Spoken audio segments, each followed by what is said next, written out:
What is going on YouTube? In today's video, we'll be talking about 15 things that every DoorDash driver hates.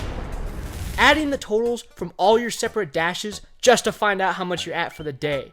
I think it's fair to say that everybody has done this, whether it's going back and forth from the calculator in the DoorDash app. We could all agree that the way they have it set up is super annoying.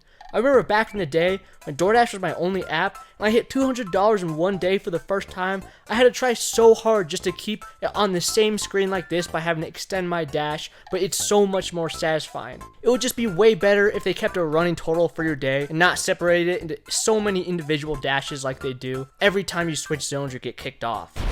The new DoorDash order screen. There isn't a single person who prefers the new screen to the old screen. The old screen was obviously much more easier to read with the payout in large bold font, and the new one, you have to squint through a telescope in order to read it sometimes. I mean, I've gotten used to it now, but man, do I miss the old one. I can only imagine the logic for changing it being something like, maybe if they can't see it, they'll just give up and accept it. But yeah, I really want to know the legitimate reason why they changed the screen, especially since the old one was so classic and simple. Not being able to get in the large order program. Getting in the large order program is like getting a golden Willy Wonka ticket. For some people, like me, it's actually impossible, it seems like. Even if I qualify for the numbers every time I've called DoorDash support, they say that there's no open spots in my market. An agent once told me that it's based off of the market that you signed up in. Not sure how true that is. And they'll email me when there's an opening. And I'm still waiting for that email. I'm pretty sure I'm going to be waiting for that email until I die. Not gonna lie, I'm pretty jealous of all the people who have it because it seems game changing, and who knows, maybe we would have hit $700 in a day in Boston if we had it. Talking to DoorDash support. This one is pretty self-explanatory. Like, if you're lucky enough to get an actual human over the phone, it's gonna take a long time to get your point across. Like, you tell them the store is closed, and you were seeing if you could receive half pay, and they'll hit you with, "Hello, Trevor. I'm sorry to hear this, and will be doing everything in my potential power to ensure you are satisfied with the end result, as I am here to help you with your concerns and needs concerning this order in which you are contacting me with.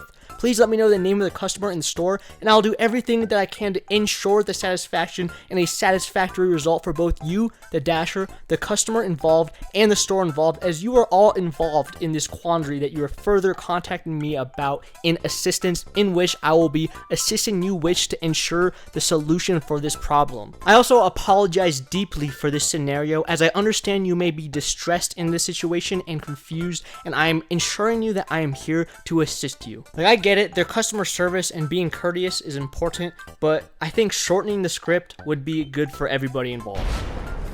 Thinking you're gonna get an extra tip, but not getting one. There's an old rumor that says anything that ends in 50 cents has a higher chance of an extra tip. Not sure how true that is, but when you're hitting confirm delivery, the hope is there, your heart skips a beat, all for there to not be an extra tip. Dang it.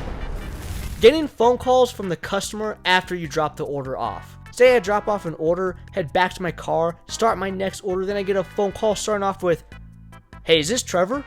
On the inside, I'm always like, oh no, man. If this happens, you know it's always gonna be bad. Whether it be dropping off to the wrong house, or the customer is mad at you because Taco Bell didn't put enough sauce packets in their bag, or they straight up accuse you of eating their french fries because they felt like the restaurant didn't give them enough, which yes, that has happened to me. It always seems like getting phone calls from customers after the drop off always is bad news. The only time it's good is when they call you before you drop it off to help you with instructions finding their apartment. At the end of the day, I still answer them in case I did drop off to the wrong house and I have to go back and fix it if it is actually something that I did wrong. But it doesn't mean that I'm super happy when that phone goes off and I see it's from DoorDash. Trying to raise your acceptance rate or completion rate, doing like 5 orders in a row and seeing it not even go up 1%. If you didn't know, the percentage is based off a rolling average, which means if you decline 10 orders in a row, you're going to have to do 100 orders in a row just to get it back to 100%. Now, I can't relate to the acceptance rate because, you know, an anti-top dasher and all, but there's been times where I let my completion rate drop too low and I'm not trying to get deactivated, and I was trying to raise it, and this always seems to happen. It seems like the only way to improve your metrics is to not look at them and then work perfectly for like a week straight.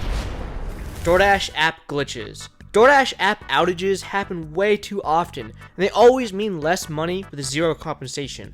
I remember one time a few years ago when the app crashed so bad that I literally delivered like 2 orders for free. When I checked back on the app the next day, I saw that I didn't get paid for the deliveries, it was just not there. I had to call support for them to add the payback, so that meant they had it somewhere in the system, but didn't give it to me until I called. That is actually insane. Recently, I've run into the issue a couple times where I'm trying to drop off an order and it won't let me click confirm delivery, and I have to call them in order to get it done.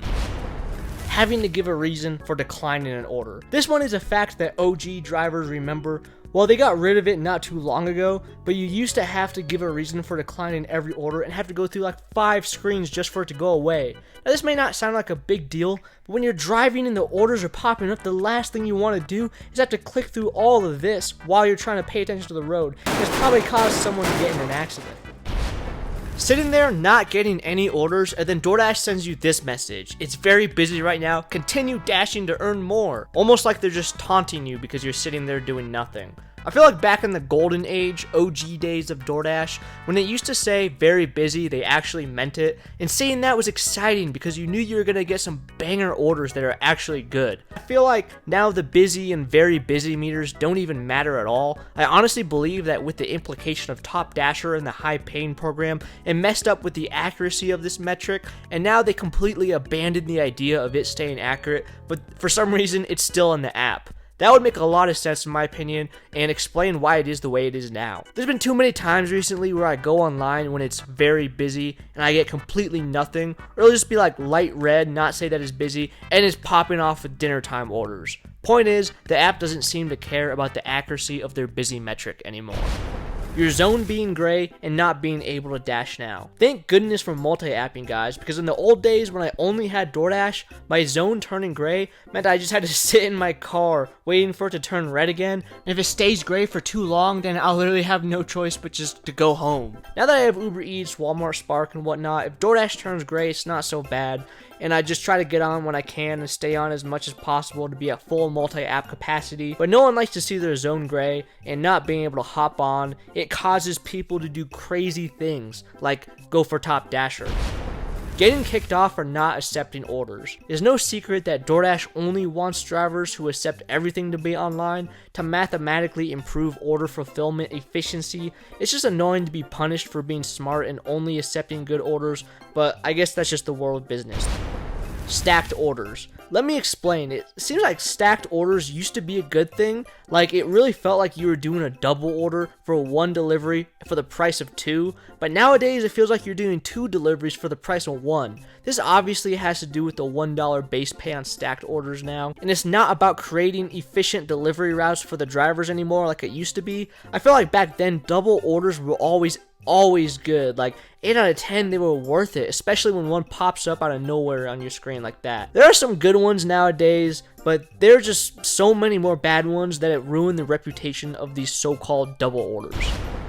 Taking a picture of your order and getting this message: photo is tilted, hold the phone straight and try again. When I'm dropping off an order, I just want to be in and out as fast as possible. The last thing I want to do is awkwardly stand in front of someone's house with my phone pointing at their front door for like 45 seconds, getting stupid messages like this over and over.